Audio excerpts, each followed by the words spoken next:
Hi everyone, in front of me I've got the Motorola Edge 50 Pro and let me share with you how to reset camera preferences on this device.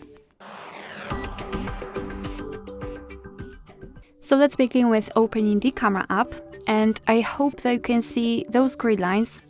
I've applied them before I've started recording because I'd like to show you a visual evidence that the reset option will work, so they should disappear after the whole operation.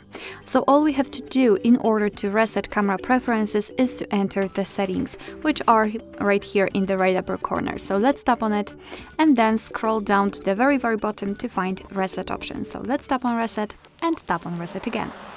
As you can see, we are still in the settings, so let's go back to the camera and hopefully the grid lines are not visible, which means that we just successfully reset all camera preferences. Alright, so that will be all. Thank you so much for watching. I hope that this video was helpful, and if it was, please hit the subscribe button and leave the thumbs up.